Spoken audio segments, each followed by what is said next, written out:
One of the first questions to explore is, what is global awareness for young children? It's a lifelong journey. It begins in infancy, when our youngest children begin to be sensitive to the feelings of the people around them. In toddlerhood, they're motivated to find out who they are and where they belong. The journey begins with a sense of self and builds into a sense of self with others. Teachers of young children for many years have been laying the foundation of global awareness by engaging developmentally appropriate practices that reflect the child's age and interest. Look at a North Carolina Teacher Evaluation Manual, using 21st century skills to understand and address global issues. It talks about learning from and working collaboratively with individuals representing diverse cultures, religions, and lifestyles in a spirit of mutual respect and open dialogue.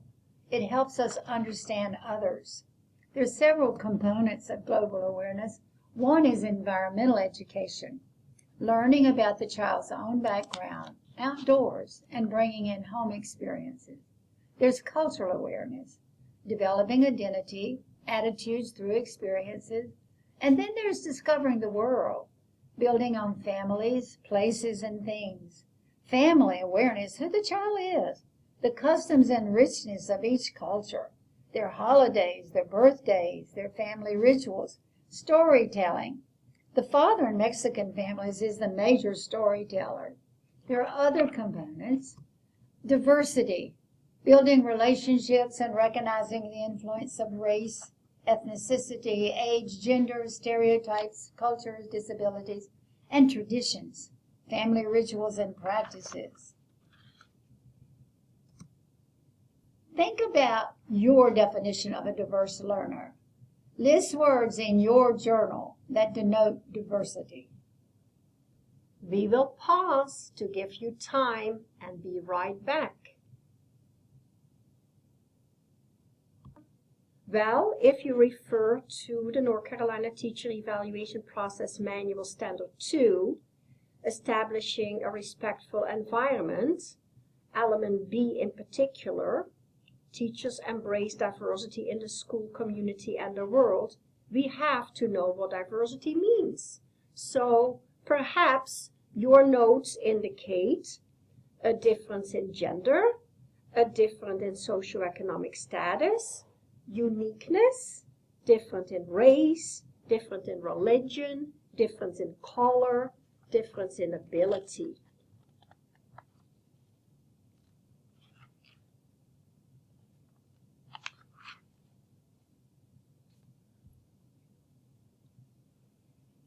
Global awareness begins in the home during infancy.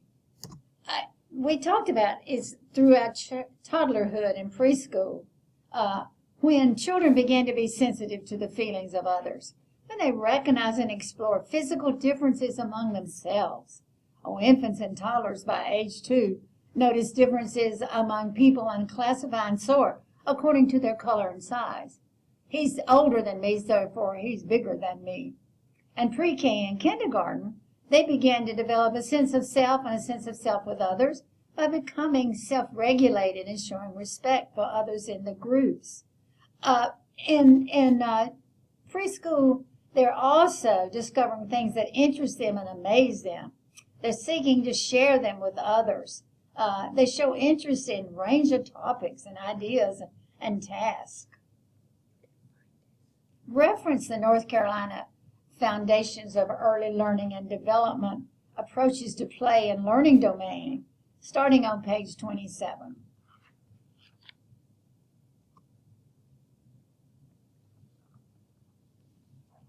As mentioned earlier, during infancy and in the home, we begin to be aware of who we are and who we belong to. So we know that some major components that develop are that sense of belonging, a sense of attachment, empathy, and being safe and feel like you're in a nurturing environment. They're able to recognize and congratulate themselves, these young children are. Their feeling of confidence is beginning to to grow and their sense of pride. Again, look at the North Carolina Foundations of Early Learning and Development, emotional and social domain, learning about families. And then look at ways to respond to children's discoveries and behaviors beyond good job. That's gotten kind of old. If you have to respond to children, focus on the action and use the action word. Hey, you really threw that ball a long way. Oh, you put the books on the shelf.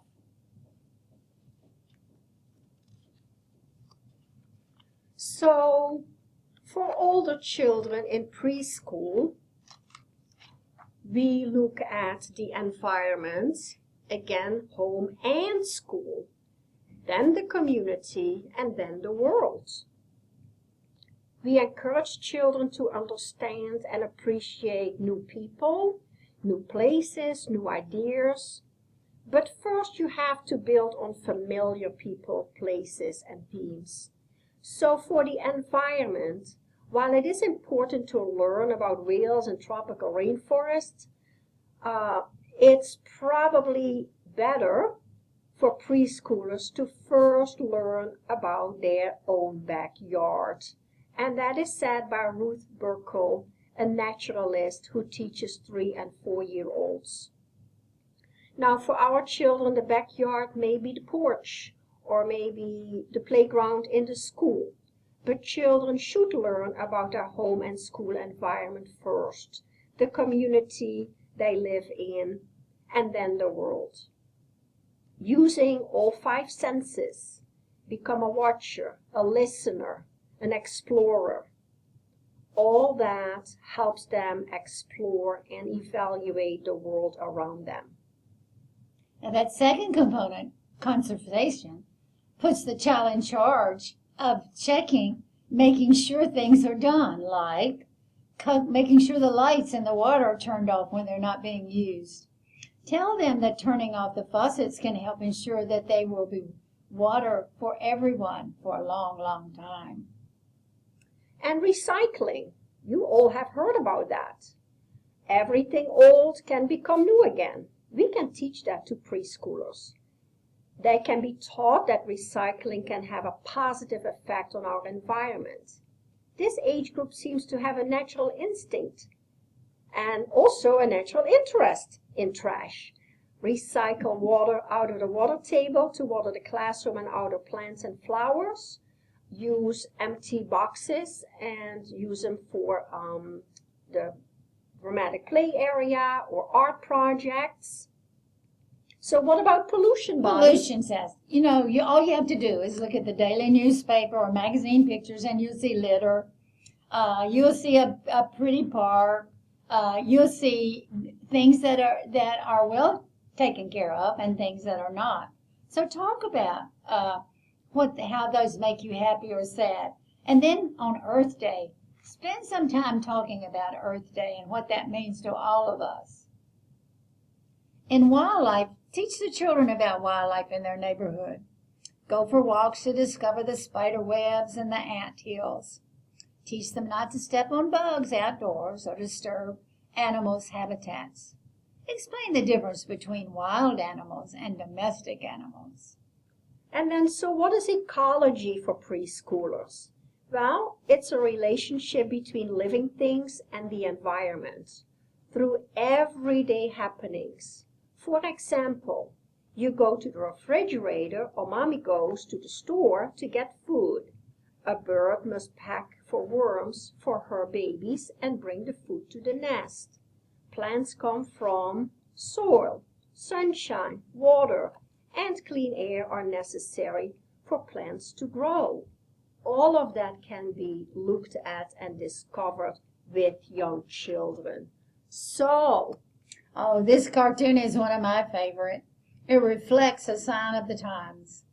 If you notice, it says, "No, that shirt's not a hand-me-down. It's being recycled." So everybody's tuned into recycling. Young children approach it with enthusiasm and gusto. When you begin to see cartoons like this one in the family circle, then you look for other projects where they're examples of recycling. Look for what's in your neighborhood. Look for what the collection of plastic bottles, way y'all might use them in your classroom. We've already talked about taking the water from the water table to water the plants inside. Start collecting things, plastic bottles, paper plates, rocks, seeds, scrap paper, to create instruments, or tambourines, or shakers, or maracas. So, you have some things to think about, and we're going to leave this section for you to do just that. We hope that you follow along to our next section, but we are now saying goodbye for this one.